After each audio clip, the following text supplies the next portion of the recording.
seller's courtesy. Now once you become a seller, there are a few things you gotta keep in mind. I think the most important one would be to relay clear and precise customer instructions. For example, you don't want your customer to help you out doing damage, or you want a customer to do a certain pattern in a certain boss.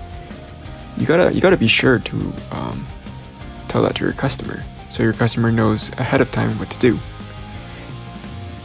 And equally as important, number 2, you have to obviously ensure your customer clear. Customer clear comes before anything else, even if you're gonna waste time. Number 3, take responsibility. Now this also falls into relaying customer instructions or ensuring customer clear. Just as a seller, everything is basically on you. You're selling the services, so the customers expect the services to be great and work out at the end. Number 4, don't be a, this includes the notorious sell price cutting. So for example, you put your Exiles sells for 2 mil, which basically makes the other cells have to compete with you, so they go to 1.5, but you're like, nah, I want to go first. You go to 1 mil, they go to 1 mil, you go to 500k, they go to 500k, and it just becomes a chaotic cell environment. Also, don't ever blame your customers. For example, my customer is like extremely lagging, I can't do any damage. Well, maybe the reason why a customer is buying the cell is because he's laggy and he can't party with other people. So yeah, do your best to stay positive and clear your customers.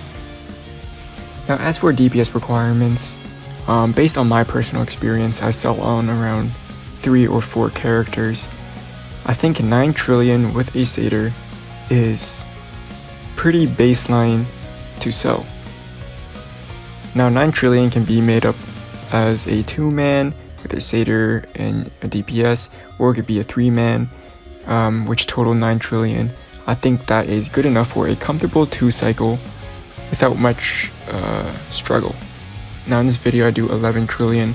I did mess up my rotation a little bit, but yeah, as a 2-man, my weapon master can sell really easily actually. Basically one rotates everything except for the last 2 bosses, which I do have to rely on my sustain damage. But obviously you can go lower than 9 trillion if you do want to sell like 8-7 trillion as with the satyr, but be cautious. You don't want to take too long as a seller.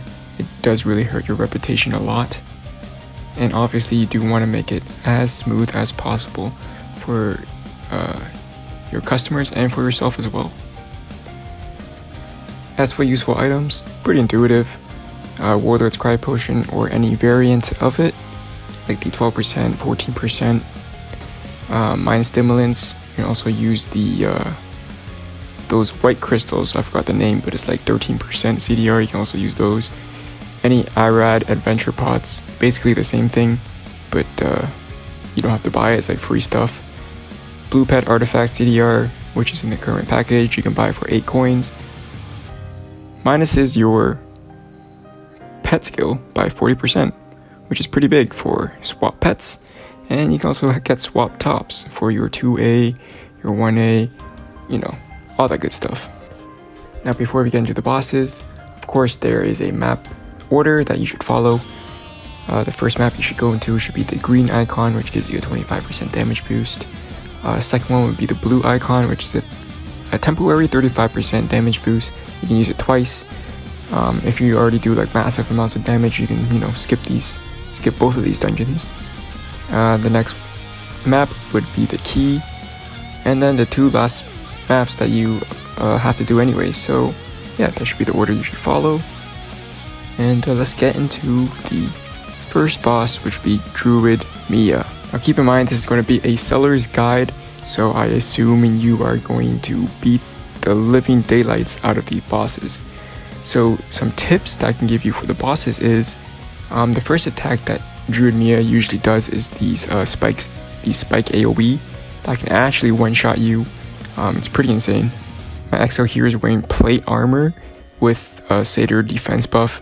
Yeah, one-shotted by spikes, so do avoid that in the beginning before you do attack her. Another annoying gimmick she does is she goes back and forth across the room, but when she does go back and forth, she usually lands up back in the same position again, so you can just wait for her to come back, and then you start doing more damage.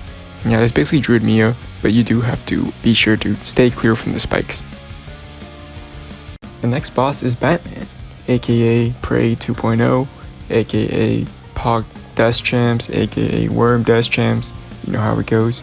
Basically, if you saw that tech there in the beginning of the video, I did swap into 3-piece Vestiges just to chip off some damage here while he's doing his pattern. That's a pretty cool tip. Swap back, pop your pet, and you do get a little bit of a groggy state. I'm not sure if it's groggy, but he just stands still and you can just do massive amounts of damage. This guy is probably the easiest boss.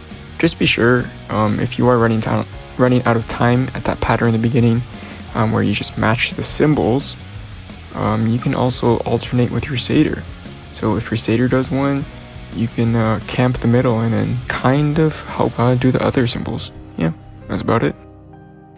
Next up, we have Banya, or Midnight's Darkness, whatever you want to call him. This boss is a little bit different from the other ones, just because he has double the amount of HP. That's right, double the amount. That means you can't really burst him down as fast as the other bosses. For this fight, you're going to rely more on your sustained damage, just because, he can't die as fast. The only scary attack that you do have to worry about is when he makes that kind of like white smoke at the ground and then it like shoots up in a pillar. Dude, that can one-shot you. As you can see here, it almost killed my Exo. And then once he's around 45% HP, he's going to trigger his groggy pattern. He's going to do this yin-yang thing.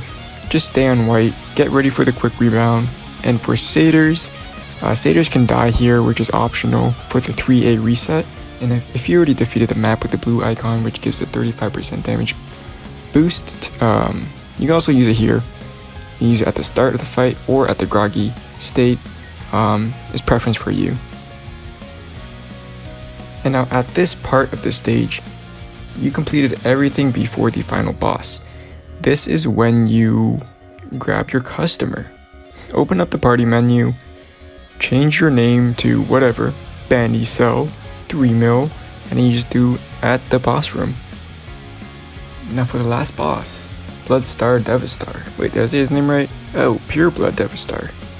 Again, if you completed the map with the blue icon, you can press tab here at the start of the fight, or you can, tap it on the second part of the fight, which is after his 50% activation. Okay, this boss is a total meme. He is just a moving sandbag. He literally has nothing lethal. You can have your satyr just out heal the damage, because basically he doesn't really do a lot of damage.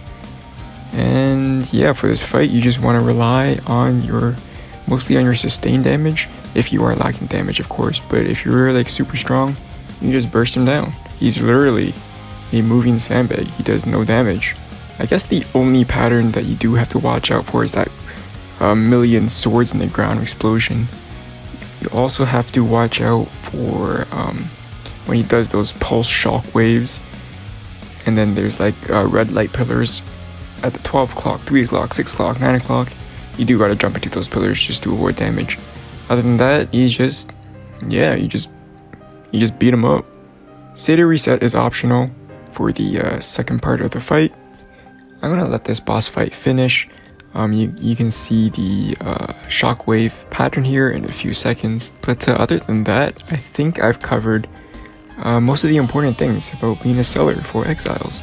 This will be my official submission for the Exiles Guide event. So I do hope you guys enjoyed this video. But yeah, I guess I'll wrap up to the conclusion. If you guys got any other further questions about how to be a seller, or just any kind of like Exile general questions, leave a comment down below and I'll get back to you.